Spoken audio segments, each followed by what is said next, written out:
We'll talk about that. It's quite poor.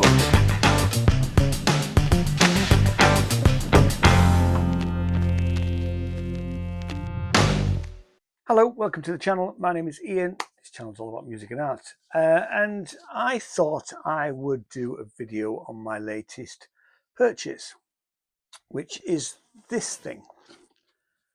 The very wonderful Akai MPC Live 3. Now, this is not a tutorial video. This is just, I've had the thing for 17 days. I am not from the MPC background. It's the first time I've ever had an MPC or any of, I've had other type of groove boxes, but I thought this thing was something special, especially with the way that they've done the MPC pads.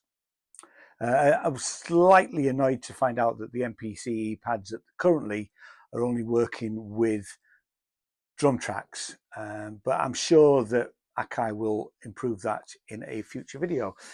So I thought I'd do a little bit of what I thought about it for the first 17 days. The first thing I would say is that it's really complicated.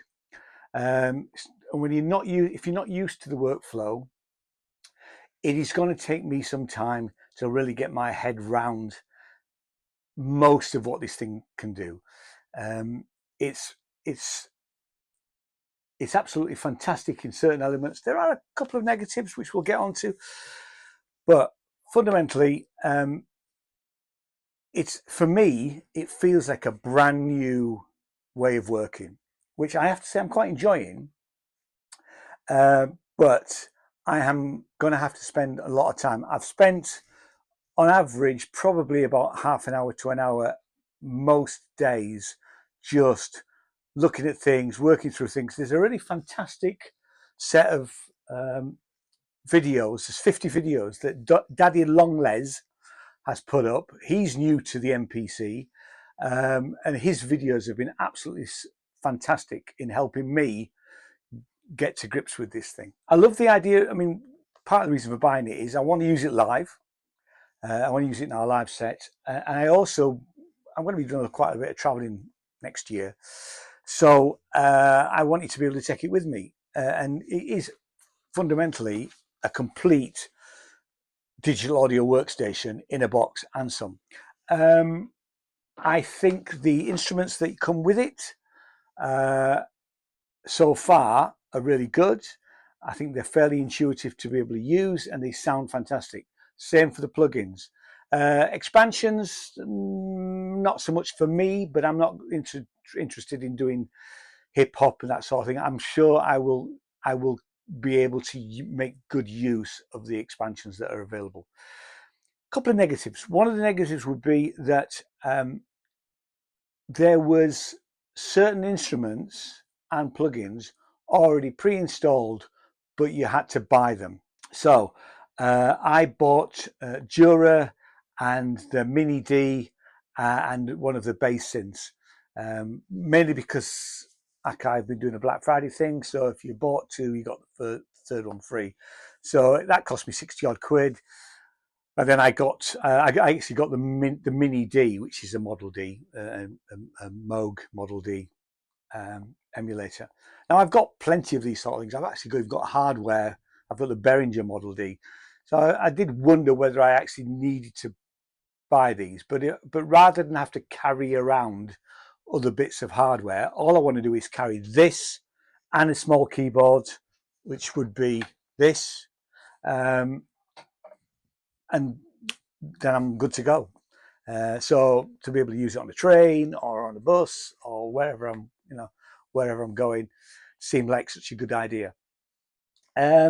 So it felt a little bit negative that some of the programs that were pre-installed, you had to then go and buy the license. I have to say that the licensing system is really, really quite easy to use. So all I had to do is I bought them, I purchased them, I got an email, they were automatically put into my account, and I literally just went into the MPC and hit activate, and it just activated them. I had no installation and that sort of thing.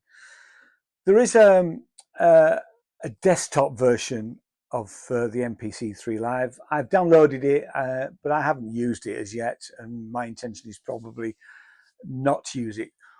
What I'm probably going to continue to do is I'm going to probably continue to prepare songs outside of the MPC and then importing them.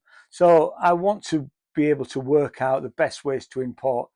I've worked out how to import whole songs.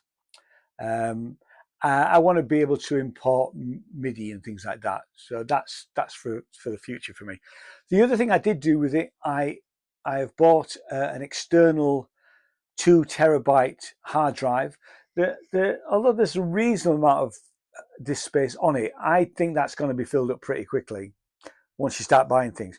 I did first of all use there's a slot here for the an SD card, and I did use an SD card at first, but then in here I've installed a 2 terabyte hard drive, so I'm never going to run out of any disk space for it really. So far the battery life seems to be holding up okay. I've been using it mainly on batteries and then plugging it in when it gets low and then let it charge. Their 4 hours I think is optimistic at best. I would say 2 hours plus maybe.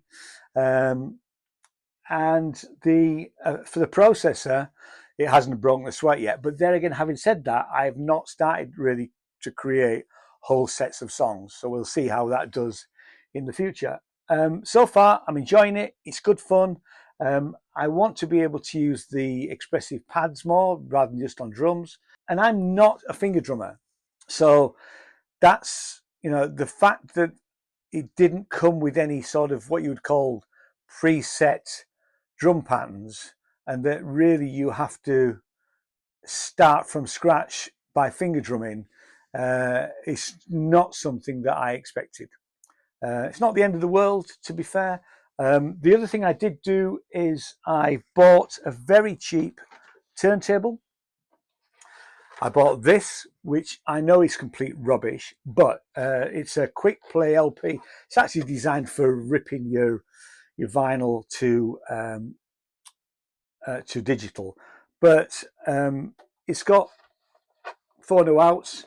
I could put it into the phonos in that and sample odd bits of records, which is what I intend to do, rather than having to drag the thing into my main hi-fi in the house and then have to dismantle the turntable to then, so 15 quid on eBay. So and it's been used once, apparently. That's what the guy said anyway. So over the next few months, I'm going to have a lot of fun with this thing. I think the plugins and the instruments are awesome. They're actually really, really good. And it is everything in one box, really. The couple of things that I'm not so sure that are that great. So when you first switch it on, you get there are a load of project templates. Now, I've gone through all of these templates. They seem to me just practices for beats. None of them have got any drum beats in there. I'm not so sure that they're what I would consider to be fully blown templates. Somebody who's used to using MPC can probably tell me in the comments down below. I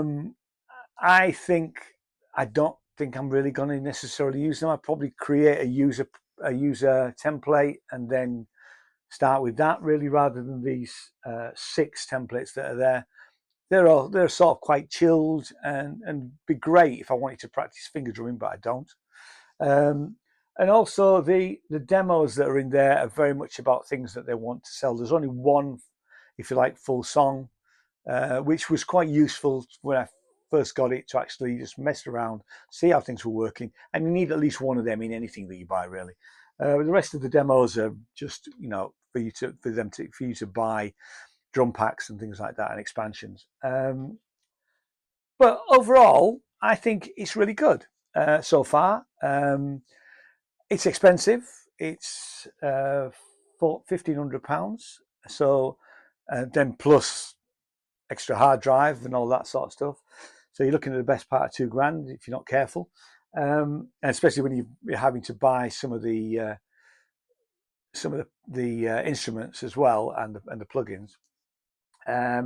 But overall, so far, so good. Thanks so much for watching. If you like what I do, hit the subscribe button, and I'll see you in another video. Thanks very much. Cheers. Bye-bye. Sinners Music Records are offering 2 types of Bandcamp subscription. For £3 a month you get 21 back catalogue albums and EPs, plus any new releases. And for £10 a month you receive all their back catalogue releases as well as a limited edition white label compact disc version. 3 CDs will be sent out each month of your subscription. You will find the link to subscribe in the show notes.